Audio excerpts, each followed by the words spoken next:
Hello, welcome to the NOAA Ecosystem-Based Management Seminar Series. I'm Kenrick Osgood. I'll be giving the introduction since Peg Brady won't be able to make it today. Before I introduce today's speaker, I just want to remind people of the next seminar. Save the date, if you will. The next seminar will be, EBM seminar will be on Wednesday, June 12th. It'll be presented by Yvonne Sidden, Stephanie Zador, and Martin Dorr, all from the Alaska Fisheries Science Center. They'll be presenting on communication, collaboration, and transparency, tailoring ecosystem science to inform fisheries management. So just a couple of logistics for folks. First of all, those listening via webinar are all on mute, so you'll have to type any questions into the question panel. We'll be taking questions at the end of the seminar. And I guess that's about it on the logistics. So let me introduce today's speaker. Yvonne deReynier from the NOAA Fisheries West Coast region will be presenting tuning up your ecosystem status report through the Fishery Management Council process. Yvonne is a senior research management specialist with NOAA Fisheries West Coast Regional Office, where she focuses on ecosystem-based management and climate change planning. She chairs the Pacific Fishery Management Council's Ecosystem Work Group, and her work addresses cross-mandate policy development and implementation for our variable marine ecosystems. And with that, Yvonne, why don't you take it away?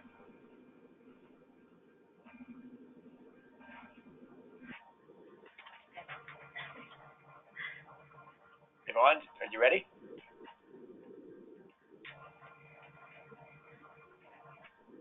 Can you hear me?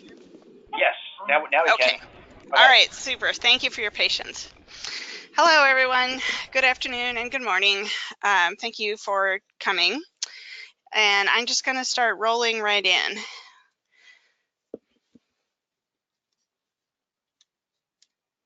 So in thinking about how to frame this talk, I wanted to bring together a bunch of different ideas, and I usually like to start from the Magnuson-Stevens Act, which is named for the two senators shown here. But that image isn't really adequate to represent the Act on a deeper, more intellectual level. The Act is over 100,000 words in length, which is about as long as a good-sized novel. Thousands, maybe tens of thousands of people have built it, influenced its implementation, and drawn ideas from it.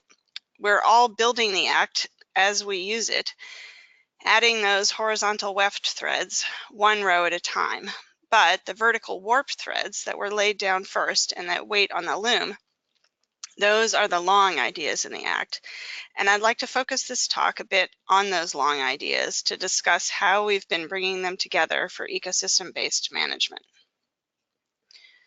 So one of the major threads within the Magnuson-Stevens Act has been the formation and operation of regional fishery management councils. With the Act's passage in 1976, we were joining other nations around the world in declaring our 200 nautical mile exclusive economic zone. And we were recognizing that while we could have national standards for and ideas about marine fisheries management, we also need regional expertise to develop and implement management programs. As you can see here, the jurisdictions of the 8 fishery management councils are somewhat political and based on number of states or territories that might participate in a council, but those jurisdictions also work well with our large marine ecosystems. The first function of a fishery management council is to develop fishery management plans, and a plan, or FMP, is the mechanism by which a council asserts its authority over and responsibility for management of particular fish stocks and fisheries. The Act includes a variety of required and discretionary provisions for fishery management plans, which also help flesh out council authorities. Among other functions, fishery management councils must also serve as public venues for discussing management issues. This requirement to serve as public venues means the councils can be exceptionally good partners in the integrated ecosystem assessment approach. Since that approach seeks to work collaboratively with managers and stakeholders, and the council process can provide a forum for that collaboration. I work within the Pacific Fishery Management Council process, where we manage a highly diverse group of species under 4 fishery management plans: salmonids, groundfish, small coastal pelagic species, and highly migratory fish species. We also have a fishery ecosystem plan. The different fishery ecosystem plans around the country vary in how they approach fisheries management authority. In the Pacific Council, the fishery management plans provide authority over fish stocks and fisheries. Our fishery ecosystem plan unites our work across the fishery management plans, and one of its important tasks to remember here is that it is explicitly intended to support processes that bring more ecosystem science into West Coast fisheries management. And that's important because another major thread in the Magnuson-Stevens Act, something that touches everything else in the Act, is this idea that we must not only use best available science, but also recognize the essence of science as a dynamic exploration of what we know about the species and ecosystems we manage and the people participating in and affected by that work. And one way that NOAA has been exploring avenues of best available science is through the integrated ecosystem assessment approach, which is intended to bring together multiple scientific disciplines to provide a better overall understanding of our ecosystems and our places within them. The 2016 Ecosystem-Based Fisheries Management Roadmap suggests that a product of integrated ecosystem assessments should be ecosystem status reports, which should help managers and the public gain that better understanding of our particular ecosystems, like the fabulous California current ecosystem. Of course, the idea of ecosystem status reports isn't new. Our Alaska Fisheries Science Center has been presenting their Ecosystem Considerations report to the North Pacific Fishery Management Council since 1995. And as an aside here, it was Dr. Stephanie Zador of the Alaska Center who sent me this image. She had found a copy of that 1995 report and the 1994 planning document for the report in her building's kitchenette. So the lesson here is, as you develop your approach to ecosystem-based management, be sure to leave a trail of breadcrumbs for your later colleagues to follow. Here on the West Coast, and I'm sure elsewhere in the country, reports on the state of the ecosystem have been around for quite some time, although not specifically targeted for Fishery Management Council use. Among other West Coast work, we're proud of our collaborations in CalCoffee, the California Cooperative Oceanic Fisheries Investigations Partnership, which has been reporting on the ecosystem since the 1950s. While our scientific methods have changed over time, the idea of scientists reporting on what they're learning about our natural world is an old one. So how do we shape our reporting for the modern era? And in fisheries, can our existing processes be adapted so that new science and information is relevant to management? Our fishery ecosystem plan provided limited initial guidance to the science centers on what should be in that annual ecosystem status report. But if you are a scientist, or if you know any scientists, I hope that you see this guidance for its gentle recognition of the habits of scientists, who tend to get their heads down and engaged in their work. There is a deadline that you cannot miss. Be brief. Don't worry if everything is not as perfect as you wish it could be. Happily for our council, our Northwest and Southwest Fisheries Science Centers were already involved in the integrated ecosystem assessment approach, and were doing that head-down work to ask themselves what process they might follow to develop a set of indicators of ecosystem health. And for the California current ecosystem, what specific indicators might be both scientifically sound and useful to management. Their narrowing process, looking for indicators that were theoretically sound, relevant to management concerns, responsive and sensitive to changes in ecosystem attributes and to changes in management actions, and also linkable to reference points, was all very carefully done. But of course, getting to the actual 1st November 2012 California Current Ecosystem Status Report caused a lot of behind-the-scenes scrambling here on the West Coast.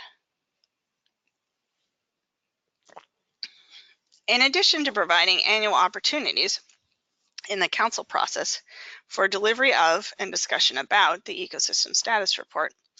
The Fishery Ecosystem Plan also provides a regular process for discussing and developing ecosystem initiatives to address concerns that may affect species, fisheries, or science that crosses multiple fishery management plans.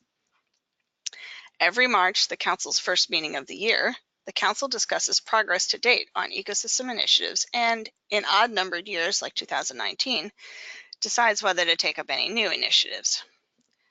So why is that March Council meetings process so important? Why should the Council reserve agenda space for both the annual ecosystem status report and other system-wide issues? In other words, why are we talking about process at all? Well, because if we're going to move towards ecosystem-based management, our discussions need policy processes. The integrated ecosystem assessment approach has a variety of intended discussion points with managers and stakeholders. But for that work to be done and to be part of management decisions, it needs a policymaking frame. In fisheries management, we have that ready frame in the council process. It just needs to be evaluated for adaptation to ecosystem-based fisheries management. In the Pacific Council process, our frame for ongoing science and management discussions is our ecosystem initiatives process. Our first initiative, which we worked on over the 2013-14 period, created cross-fishery protections for unfished forage fish. Our second ecosystem initiative, which the Council begun in March 2015, was the excitingly named Coordinated Ecosystem Indicator Review Initiative, and it was designed to take a deep dive into the indicators and information in the annual ecosystem status report. To give the integrated ecosystem assessment some scoping within the council process, and ultimately to ensure that the council, its advisory bodies, and the public were looking at and understanding the ecosystem status report, and were aware that the report is intended in part to serve their needs. So we began the initiative with a detailed reading of the major policymaking points in the Pacific Council's process. To make our ecosystem science more relevant to the policy process, we began by reminding ourselves of the Fishery Ecosystem Plan's objectives, of the Fishery Management Plan goals and objectives, of major required council decision points, both seasonal with the fisheries and in those familiar 5-year review periods called for by the Magnuson-Stevens Act. In early 2016, we turned the dialogue in the other direction, educating managers and stakeholders about what scientific information and analyses are available. Dr. Chris Harvey of the Northwest Fisheries Science Center and Dr. Toby Garfield of the Southwest Fisheries Science Center have been leading our integrated ecosystem assessment efforts, and they began the webinar series in support of this initiative with a discussion not just of physical indicators of the health of our ecosystem, but also by showing managers and stakeholders the graphing and other indicator display methods that they would be using. We sometimes forget that we're not all really speaking the same language, and getting information from the minds of scientists into the minds of managers takes some translation and education on both sides. Next, our scientists moved to a dialogue on biological indicators. They introduced what's become a popular West Coast shorthand for the quality of lower trophic level forage. The low-fat celery southern copepod species that don't fill up some of our predator species, as well as the higher-fat cheeseburger northern copepod species. And they tested out some ideas for displaying indicators. This stoplight chart for a variety of environmental conditions that can have positive or negative effects on our salmon stocks also proved popular during its debut, and the centers continue to use something like it to this day. We were fortunate to have a host of social scientists and economists put their heads together to think about human dimensions indicators. They tested out ideas like looking at the diversification in fishing revenues across fisheries over time, and indicators that consider fishing communities' dependence upon fishing income have proved popular in the sense that they're subject to intense scrutiny. Fishermen want to see how their ports line up against other ports.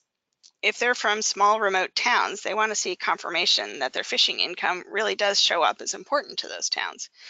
And if they're from larger cities, they worry that the importance of fishing income gets lost in the larger economic engines of their ports and cities. Then it was the habitat scientists' turn to suggest indicators, including this habitat disturbance from fishing gear indicator, which gets directly at essential fish habitat language from the Magnuson-Stevens Act, and this annual snowpack indicator, which is hugely important to Westerners.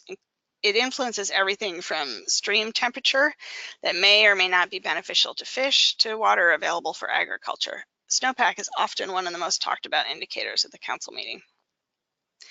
Finally, the centers gave listeners something to think about for the future, suggesting that risk assessments and other ideas that are now part of the ecosystem-based fisheries management roadmap should also be part of the council's vocabulary. So you can see how piece by piece, month after month, we were adding those threads that connect science and policy ideas together, bringing them into the public arena and giving folks a chance to think and talk about them. By September 2016, the Council and its advisory bodies were ready to share their ideas about indicators that were or were not potentially useful for a California Current Ecosystem Status Report. Stakeholders and Council advisory bodies really dug into the substance of the ecosystem status reports and provided comments back, both on which indicators they thought were and weren't useful, but also on whether they found the manner of indicator reporting clear and understandable. Although I earlier highlighted some of the more popular and enduring indicators, the process was not entirely rosy. There were certainly unpopular indicators, and the centers listened to some criticism of ideas that had seemed interesting to scientists, but were less so to council members and the public. And as with many scoping exercises, we did end up with an extremely long to-do list. I've blurred the comments here to protect the innocent and the sarcastic, but you can see the color coding that bins comments by stakeholder group. And there are other tabs in this comment spreadsheet. These are just the comments from one council meeting. Unlike our first ecosystem initiative, which ended with coast-wide regulations restricting the types of gear used off the West Coast and the species that may be targeted in our fisheries, our second ecosystem initiative ended with more work and with a review and improvement process. However, this process of sharing information, reviewing, and then revising is at the heart of the integrated ecosystem assessment approach. And it's at the heart of the Magnuson-Stevens Act's approach to science. Always seek the best available, yet also understand that our idea of what's best available changes. So here are some of the questions that council members asked the science centers during their March 2019 discussion of this year's ecosystem status report. Some discussions can get frustrating when they go too far into the weeds, but in this case, these detailed questions tell us that council members, most of whom are not scientists, are interested and engaged. They're thinking about how some of the trends in the report might play out over the long term, and they're concerned about both future conditions and future information about those conditions. So if, as called for in the ecosystem-based fisheries management roadmap, you're looking for ways to engage with your Fishery Management Council process, I'm afraid you're going to have to start by considering that overall process. How often does your council meet? Does it have space on its agenda for receiving science reports? If it's already receiving your ecosystem status reports, are those reviewed by the Scientific and Statistical Committee and other advisory bodies? Do you have a good working relationship with the Scientific and Statistical Committee? And do they set time aside to review your plans for new ecosystem indicators? Are you presenting your information in ways that non-scientists can understand? And are you working to improve your public's ability to understand the meaning of those different indicators? The more that you can show your council and the public that you are listening and responding to their requests for information, the more tailored and sophisticated your report becomes over time, and the more that the information in those reports connects with those long ideas laid out in the Magnuson-Stevens Act. So I wanted to close with a long idea about our role as civil servants developing ecosystem approaches to natural resource management. Public policy processes and reporting out on our scientific work are just the shells on the surface of what we're doing. The long idea that we should be holding in our minds is articulated in this excerpt from the National Environmental Policy Act. Yes, that law that we mainly think of for its tedious processes has a bit of bureaucratic poetry in it. What we do now with our processes and reports should grow from and build on our long ideas. We know we're leaving challenges for future generations, but we should also leave some gifts and breadcrumbs behind us as we go. And with that, I would be happy to take any questions. My contact information is on this last slide here. And I just want to point out that if you'd like to look at some of the background information on the ecosystem initiative I just discussed, it's available at the first link there, and it includes links to all of the excellent webinars that our science centers put together in support of the initiative. And then the second link to the California Current Integrated Ecosystem Assessment goes to the CCIEA's beautiful new website. Thank you so much.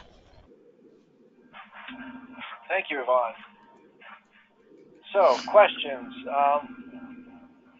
Yvonne, you're in a room. Do you have any questions in the room where you are? Any questions? Nope. Do we have any questions in the box online yet?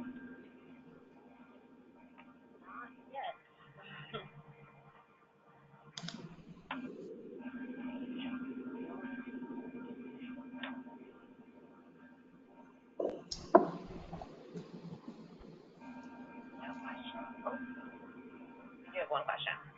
What question online do we have? Okay. Yvonne, are all fisheries councils using the same process or at the same stage? No, I don't think so. I mean, I don't know if the agency has put out ecosystem status reports for all of our large marine ecosystems. I know that's a goal. We've been working on it, and we have them available in a lot of places. And I'm more familiar, obviously familiar with the Pacific Council process. I know that the North Pacific Council has been doing this for a long time, and they've received ecosystem status reports. But I don't know if other councils are receiving them on a regular basis, or if they've gone through this sort of review period for what should and should not be in the reports to the councils. Okay, thank you.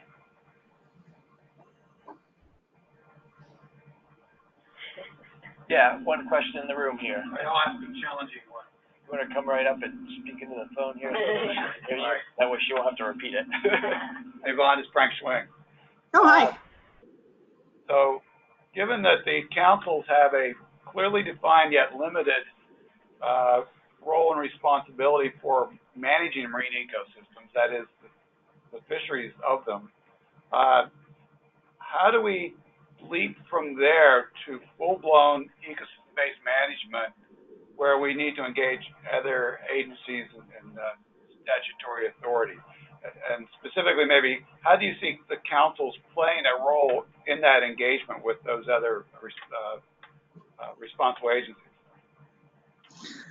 Okay, well, that is a big question, but it's sort of a two-part question. The first was, how do we move beyond just fisheries management? And I think a key to all of this is that we as an agency need to think about these policy processes that we are engaged with. And as I said, the council process has several different features that make it a good place for us to try out our partnerships. But we do need to work through the scientists in NOAA should be working with the policy people in NOAA to figure out the other policy processes outside of the Magnuson-Stevens Act and where those scientists can plug in and aid those processes.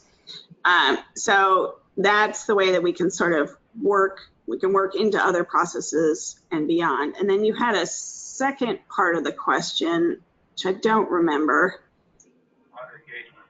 Just broader engagement, other agencies with responsibilities for other components of the ecosystem. Oh, well, so I know here on the West Coast, we have, you know, I think there's a basic challenge, you know, to know what the right venues are and have access to them. But on the West Coast, our integrated ecosystem assessment folks have been working with the West Coast National Marine Sanctuaries. So one thing NOAA could and should focus on in the near term is ensuring that we're working with our partners in NOAA for the public policy processes that NOAA works on. So at the very least, we could start there. And then in different parts of the country, there are other larger engagement processes that sort of have fluctuated in and out of being. I'm thinking of the regional ocean planning bodies, which you know, took off more in other parts of the country than they did here on the West Coast. So we just have to look for avenues for where we can engage with other agencies. But really, NOAA could do a better job of engaging with itself. I often think, and I'm sorry if people are hearing me repeat myself, that we'd be farther along the road of ecosystem-based management if more people in NOAA were to talk with other people in NOAA. Thank you. Any other questions in the question panel? Yep, we have one more. One more question online here. Okay, bear with me, Yvonne. In the Pacific, how involved are stakeholders, for example, NGOs, fishermen, et cetera, on identifying eco indicators and the development or use of ESR? I'm sorry, use of what? Ecosystem status reports.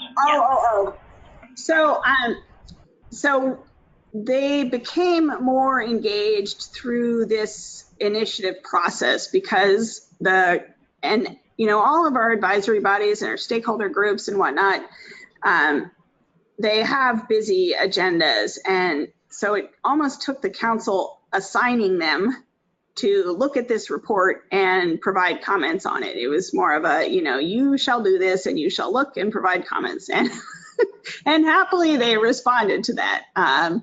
So that's definitely helpful. And you do have to make some extra effort. And but our environmental NGOs are very engaged. The fishermen who come to council meetings are very engaged. But of course, there's a lot of fishermen up and down the coast who may not be as engaged. And the advisory bodies who are looking at this report do sort of use it as an overall frame for, what's happening in the ecosystem this year? How might that affect the fisheries that we're working on? But it's more the scientists who are involved in that process than sort of the everyday fishermen. But the fishermen do come and they like to, you know, figure out, like, why are we seeing this big bloom of pyrosomes? Okay, well, let's talk about the warm blob and figure out what's going on out there, because there's a lot of stuff that they see on the water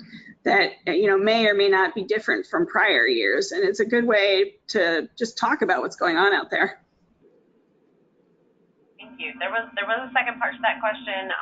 What types of engagement does the public stakeholders have in the process? And you were mentioning council meetings.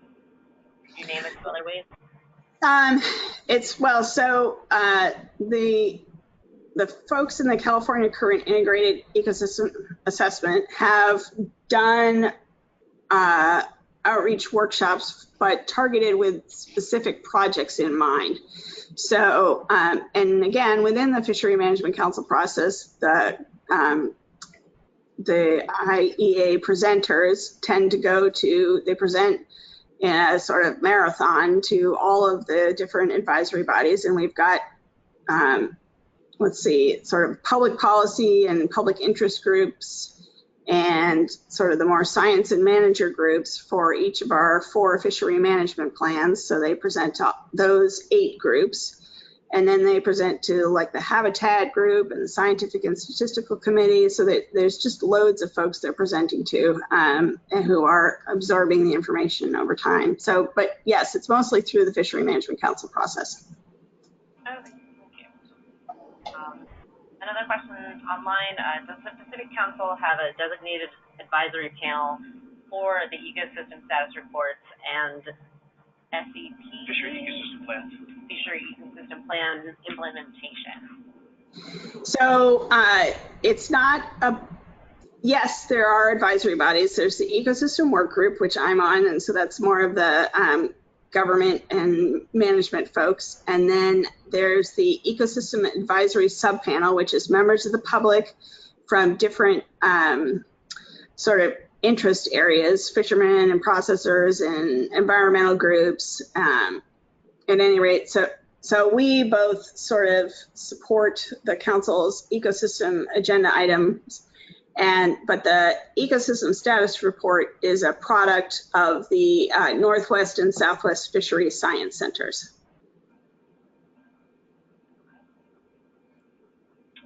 Okay, thanks. Yvonne, do you have any questions in the room where you are? I don't see anything. Let me check my chat. I don't think so. Okay. Any last questions? Going once? Gone? Well, if there are no further questions, thanks, Yvonne, again. Appreciate you giving the presentation. And just one last reminder again that the next seminar in our series will be Wednesday, June 12th, where some scientists from Alaska Fisheries Science Center will be presenting on tailoring ecosystem science to inform fisheries management. So thanks, everybody, and thanks again, Yvonne, and have a good day. Thank you.